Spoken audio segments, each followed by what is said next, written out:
Well, since you're listening to this podcast, chances are you love Hawaii. And I think it's easy to agree that Hawaii is one of the most beautiful and special places in all the world.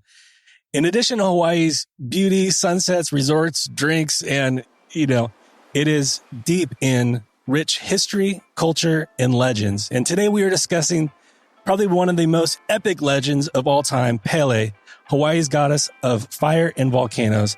This is one that you're not going to want to miss. So stay tuned. Let's cue the intro. Aloha.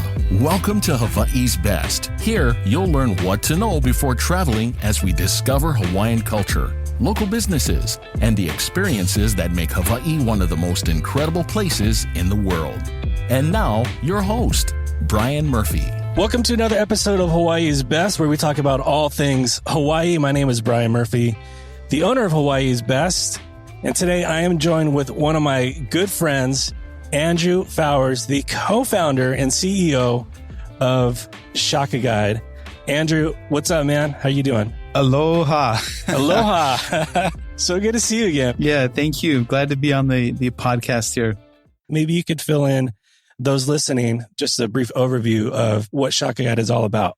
Yeah, thank you so much. So we started a company. It's been over 15 years, really. But what we do is we help tell stories about the places in Hawaii as people are driving and walking.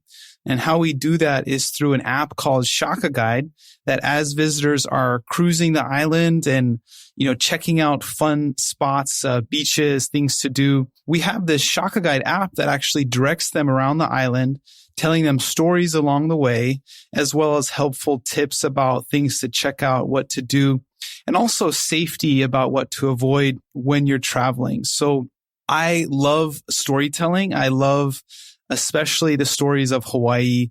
Currently, we have 4 different apps, one for each island, 20 tours in total that basically crisscross every single part of the island. Those are available on the App Store for download. And there is a purchase per tour. But what's cool about the tours is there's no advertising. They are just straight up, highly researched content. We take a lot of pride in Shaka Guide that the stories are accurate and up to date, especially for culture, legends, folklore, and things that relate to Hawaii. We want to make sure that everything that we share with our visitors is accurate. And so I'm really happy to, kind of come on the podcast today and maybe share some of those stories with the listeners. Yeah, I think that's great because there's so much love and respect for the islands that it would be a disservice to not talk about these stories because it is so ingrained into what Hawaii is. And I think what you guys have done so well is you've not only told these stories, but you've told them in the way that gives the respect and the honor that these stories and legends deserve. Definitely. Yeah. Me personally, I'm not one to get on the tour bus and do the tour. That's just not my, personality. I love being able to just get out there on my own. That's really what attracted me to Shaka Guide apps. When we're on Maui and driving through Lahaina town and you have a set destination in mind, hey, I want to go to, that spot or this spot. Mm-hmm. But every single island, there's so much stuff along the way that you don't even realize is so historic or has so much depth and culture behind it that you just kind of drive right past it. And I think exactly, Shaka Guide does a great job at just kind of getting you to your destination safely, but also, talking story along the way. And that's what we're doing today. We're talking about the goddess Pele. And I think for those of you listening, you probably have heard Pele in the news these past couple of years with a few pretty major eruptions. And even recently, she, decided to make an appearance again. I mean, if we're thinking about Pele, first off, we need to understand that for many people, she's very much real and alive. And for other people, this is a legend and a folklore. But for other people, this is a real fact and something that they really believe in, is that there is a life force in these islands and it's governed and it's controlled by the goddess of fire, Pele. And so just the caveat here is I respect her. I respect the stories. I also understand that there's many different interpretations and different versions of the story of Pele. And so the stories that we're sharing here have been researched and cross-referenced to try to give the best interpretation of Pele, the goddess of fire. Today, we're going to be going over 3 different stories that I personally really enjoy. The first story we're going to be going over is talking about Pele and Hi'iaka. Basically, this story talks about how the Kilauea volcano was created. The second story is about the Curse of Pele, giving a couple of references from modern times. The third story we're going to be going over is the story about Pele and the Ohia Lehua tree. So, Bryan, where should we start? We start with the first story, and we're going to play a bit of that story right now. So take a listen.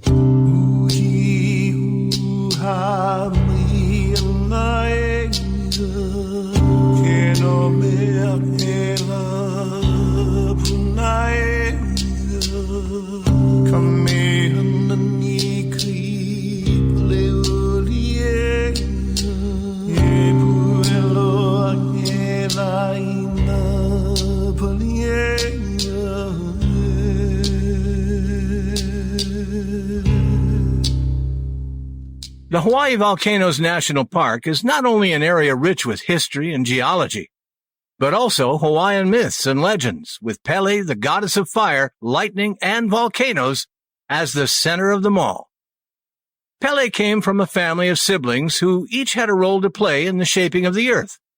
Her many brothers were each named after a destructive force in nature. But Pele's favorite sibling was her little sister, Hi'iaka. It is said that Pele brought Hi'iaka with her to the Big Island in the form of an egg from her homeland in Tahiti, and in Pele's warm embrace the egg was incubated and hatched. Though Pele's power often left nothing but destruction, Hi'iaka, on the other hand, was gentle and kind, growing forests where Pele's hot lava cooled. Pele and Hi'iaka loved the hula and lived together happily in their volcano home. However, though happy and kind at times, Pele can be very moody, jealous, and violent, especially when it comes to matters of the heart. Volcanic eruptions are known to represent Pele's anger. Or maybe they're just molten hot flashes. Either way, if anybody offends her, she will attack the person with molten lava. So I don't know about you, but like I said before, I do not want to get on Madame Pele's bad side.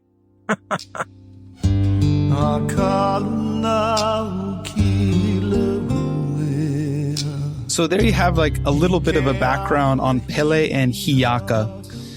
Interesting sibling dynamics. And in a minute, we're going to hear this next story, how these sibling dynamics start to have a little bit of an issue, especially over love. And Pele is a very jealous lover. And so let's listen to this next part here. According to Hawaiian legend, the Kilauea crater was created by Pele and Hi'iaka.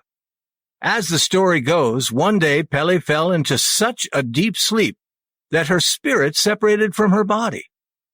And while her spirit wandered, she heard the most beautiful music of a nose flute.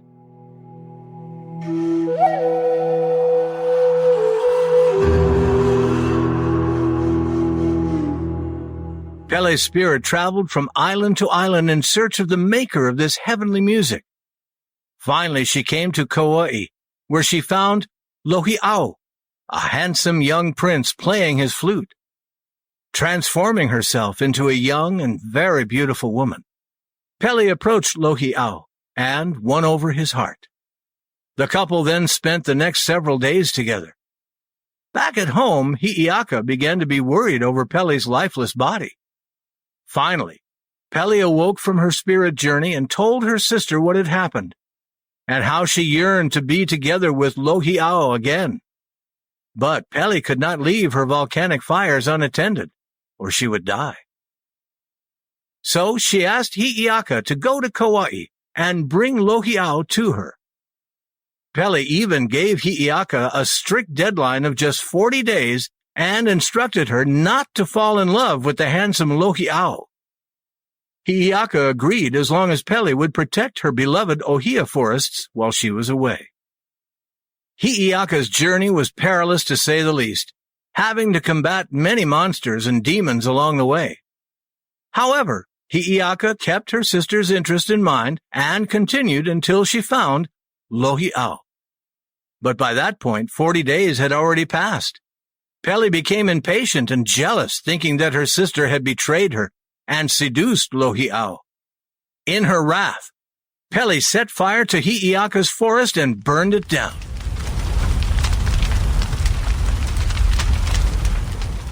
But Hi'iaka had in fact kept her promise to her sister and returned with Lohi'au, as asked. When Hi'iaka saw what Pele had done to her precious forest, in anger and retaliation she embraced Lohi'au in full sight of Pele. At the summit of Kilauea, Pele became furious with jealousy and heaved molten lava at them, burying Lohi'au deep beneath the rapid lava flow.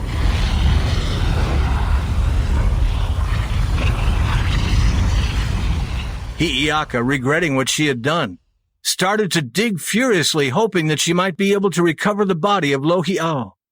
Huge rocks flew as she continued digging deeper and deeper, and in the nick of time, Hi'iaka's older brother stopped her from going any further. For if she had kept digging, the water would have come in and killed Pele by putting out her fire.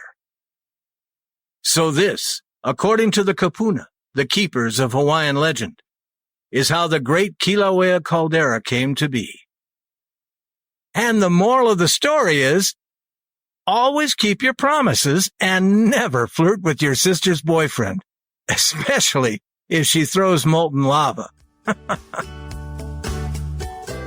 So, Andrew, is this kind of like where the Pele that we know, this is kind of like one of those catalyst moments, right? This kind of this jealous heart, yeah? Yes. Pele is a very jealous person in all folklore and all stories. And so here we have Pele's true character kind of coming out. She made an agreement with her sister, and once that deadline was exceeded, she got furious. And I think it's so cool, the visual of this sense of betrayal from these two sisters. And if you were to actually go to the Kilauea caldera and see this massive, massive hole in the ground, I mean, the story totally ties it together, that you see this crater being created out of a jealous heart because of a misunderstanding partially, but also this dynamics play between Hi'iaka and Pele.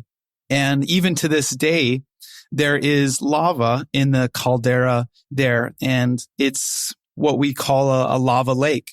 And so very interesting story and legend that I love to tell about the origin of the Kilauea volcano.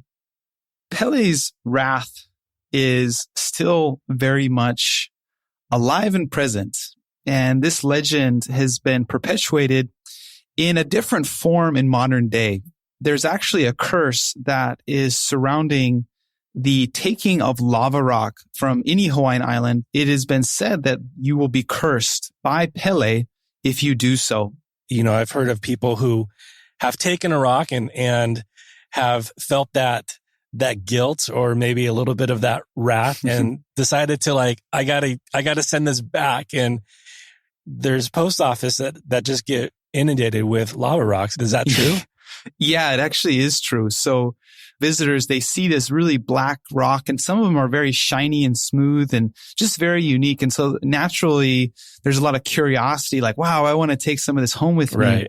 And then they start to hear about this legend, and what happens is they start to attribute the bad things in their life to maybe this lava rock. And actually, I kid you not, there was a news article just recently in the local newspaper here in Hawaii, how the post office is getting tons and tons of lava rock. And they're basically saying to stop sending them to the post office Because what they do is they just put the zip code and then they put the name to like Madame Pele, right? And in the post office, you can tell because you shake it and it's just rocks. Yeah. So the moral of the story is here, and we'll listen to another story here in a minute, but the idea is just don't take them to begin with. Right. And if you did take one maybe a couple of years ago and you're like, okay, I need to give it back, it's time to plan another trip to Hawaii and go present them back to Madame Pele. Yeah. Yeah, exactly. So what do you think, Bryan? Do you think Pele is real? I think legends are there to guide us. Mm-hmm. And I think this legend of Pele kind of helps to identify or at least bring some understanding to what could possibly be there. Yeah, definitely. And what I like about this is it gives a certain respect for Pele and her possessions. What I really cringe about is when people disrespect Pele and the culture here in Hawaii. You know, there was a time when the lava was actually flowing into the ocean a few years back, and people could actually ride bikes out to see, the lava flow. And you could actually get so close to it that there were stories about people actually roasting marshmallows and cooking hot dogs next to the lava flow because it was so hot. And this is seen as a major offense against Pele and disrespectful. Kind of funny at first, but to really understand the culture here is something to be respected. And so what I like about this story and the Curse of Pele is it helps reinforce that Pele is one to be respected and one to be cautious of consequences and to obey those rules, those unsaid rules about respect for her and her possessions. Yeah, I mean, you kind of already hit on it, but just in general, when traveling, no matter what culture you're traveling yourself into, Mm-hmm. is to put yourself in the posture of a learner, of someone who is wanting to ask questions and to understand and have that sense of empathy as well. Because who are we to go into a culture and try to change it or try to not even want to understand it and just have our own agenda? And I think this is such a great example of just kind of posturing yourself wherever you travel. We're talking about Hawaii. So no matter, what you do or where you go, even talking about as simple as buying the right type of sunscreen, because that is important to the land, Aina, and just educating yourself on that, because Hawaii, yes, technically part of the United States, it's really its own culture, its own world. And understanding that is super important. And having these types of stories and hearing legend and super important, because not only will you have an epic vacation or travel to Hawaii, but there'll be so much more depth and more understanding that, yes, you'll remember that sunset or whatever, but more important than that, Hawaii will leave with you. It'll leave in your heart, and having understanding of its culture will even deepen that. Yeah, exactly. The last story we're going to talk about is the relationship of Pele and Lehua Ohia tree. Now, just a quick little background on this Ohia Lehua tree. It is a very crucial tree to the Hawaiian Islands. When lava first erupts, it's black and barren and seemingly lifeless.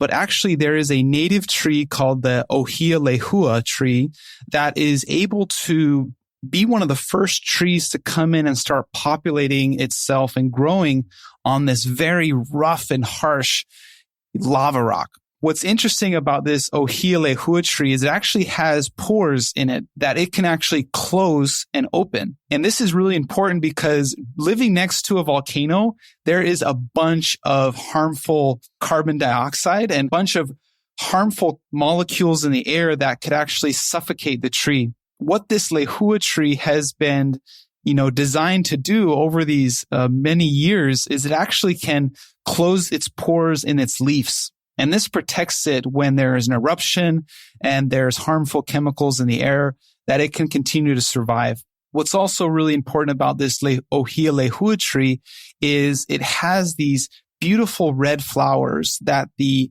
native Apapane bird feeds on. This is a native Hawaiian bird that is actually very closely reliant on this Ohia Lehua tree for its survival. So there's a lot of interplay here in the ecosystem for Hawaii. And so much of Hawaiian folklore and culture is actually based around respect and our understanding of this Ohia Lehua tree. It's a very important tree to the Hawaiian culture. And this next story talks a little bit about how that tree came to be. And it's not what you expect. It's another love story, and I'll just leave it at that. There was once a young man named Ohia. His beautiful lover was named Lehua. Pele became attracted to the handsome Ohia, but he was completely devoted to Lehua and ignored Pele's advances. In a rage and out of jealousy, Pele killed the lovers. Scolded by her sister, Pele's hot temper cooled and she became remorseful for what she had done. With a heavy heart, she turned Ohia's body into a tree and Lehua's body into the flowers of the tree. And in this way, Pele helped join the lovers together forever. See, what I like about that is, Pele isn't all that bad. Well, she definitely has a conscience, right? Sometimes she makes rash decisions, and I think we all do that at time. And what I like is that the human part of her, she's a god, but she definitely makes mistakes, and she tries to right it when she does. Yeah, not to mention that she killed both of them. But hey, well, in a way, it's also a gift to the Hawaiian people. By killing them, she joined them together, and in the form of a tree, that memory lives on. But yes, there is a lot of death and destruction in these stories, and in Pele, and in a lot of the folklore and stories for Hawaii. But there's also a lot of love. It's very interesting. I've been storytelling about Hawaii for many, many years, and it's always, someone always dies, and it's usually related to love. And usually Pele is somewhere in that story. Somewhere in it, right? Yeah. Either she killed them or she was jealous of them. What I like about this is just the meaning of this Lehua tree. Every year they have the Merry Monarch Festival out in Hilo, Hawaii. When they do that festival, actually much of the beautiful tiaras and leis and much of what they are wearing is made of the Ohia Lehua flower. It's a very beautiful, has these long strands with the flower at the core of it. It's just a beautiful flower that's important to, like I said, many of the birds and trees here. And just as a side note, this Ohia Lehua tree is under attack right now. There is a very aggressive fungus that's called rapid Ohia death that is somehow being spread by the wind, by people. We're not exactly 100% sure of how this fungus is spreading. But what this fungus does, it actually suffocates the tree. And I told you this tree can open and close its pores, but that's for its leaves. This fungus actually attacks the bark of the tree. And what it does is it grows in the bark. And as a result, the tree cannot properly send water to its higher branches. And eventually the tree dies. And so there's just been a huge amount of trees and these old Ohia trees that have been, growing for 50 years or plus. They're starting to die. And so there's a big effort right now in Hawaii to try and preserve them. Is that something that is found just on the island of Hawaii or throughout? It's found on all the Hawaiian islands. I've been hiking in the highest peaks of Oahu here, and you'll see these beautiful old Ohia trees. There's also a huge Ohia forest in the Volcanoes National Park in the surrounding area. This actually started in Big Island, but now it's made its way to all of the islands, especially impacting the Big Island. So it's something we're trying to work on. Maybe we could ask Pele to help us out. I mean, there you go. She's solved a lot of other problems. Maybe, I don't know if lava will help or something, but yeah, I mean, she created this one, so maybe she can help save make it. Better. Yeah, exactly. Exactly. Andrew, this was not only educational, but I think for those listening and even myself, just, offering even more depth into Hawaii and its rich culture. So thank you so much for your time and providing these incredible stories. Yeah, thank you. I love sharing them. In addition to learning about Pele and the stories about Pele, I just wanted to briefly mention, how is it that someone can actually go and see lava today? Well, first, a little bit about the backstory. Prior to 2018, there was lava in this lake right next to the Volcanoes Visitor Center for some 30 years, just this huge lava lake, bubbling lava for many, many years. But in 2018, there was a huge eruption that affected the lava lake. So basically the entire lava lake drained out. And then for like 2-something years, from 2018 to 2020, there was basically just a little pool of water in this huge crater called the Kilauea caldera, or the Halemaumau crater. And so what's interesting, in 2020, of all years, right, there was a huge eruption that actually took place inside the crater. And then all of a sudden, this little kind of cesspool of water turned into this massive lava lake. And so now it continues to erupt up to this point. So since December of 2020, it continues to erupt lava, and the lava lake level has stabilized. So there is a kind of a black layer on top, and then there's this like huge pool of hot lava underneath. So the best way to go see this lava is actually to go to Hawaii Volcanoes National Park yourself. Right next to the visitor center, just about 5-minute drive, there used to be this Jagger Museum where you could go and see this lava lake with a really nice overlook. But during that recent eruption, there's actually been a lot of damage to that area. There's cracks in the cement and whatnot. So that whole visitor center has been shut down. The best way to see the lava is just prior to that, older Jagger Museum. There's an overlook called the Kilauea Overlook. And you basically can't miss it because the road ends. You can't go any further. But in this Kilauea Overlook, you can actually see the Halemaumau crater. It is a little bit distant, so the best way to see it is actually at nighttime. And the reason it's cool at night is because there's this kind of smoke and steam that comes up from the crater, and you can actually see that red glow of the lava reflected on that smoke.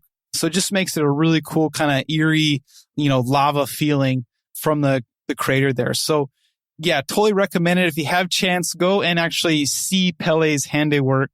Drive out to the Hawaii Volcanoes National Park. Welcome to check out our tour for the Volcanoes National Park. Not everyone has the chance to drive, listen to this tour in the Volcanoes National Park. So I just wanted to give everyone a little sample of some of the storytelling that we do here at Shaka Guide. I hope you enjoyed it. Awesome. Well, guys, thank you so much again for listening to another episode. And if you've made it this far, just want to ask you to just take a couple extra minutes and leave a review and rating below. That has really helped the show quite a bit. We are one of the top Hawaii podcasts out there right now, and that is thanks to you. So I just totally appreciate you and being a part of this community. Also, we want to hear from you. So go to speakpipe.com/Hawaii's Best, and you can leave any questions that you might have for myself or Andrew, or maybe some stories that you would like to hear about. Also, I'd love to hear just even some of your experiences in Hawaii. So go to speakpipe.com/Hawaii's Best to do that. Thank you so much for your valuable time. I appreciate you. Until next time, be well. Aloha. Mahalo for listening to this episode of Hawaii's Best. To stay up to date on future episodes, please subscribe and visit us at hawaiisbesttravel.com.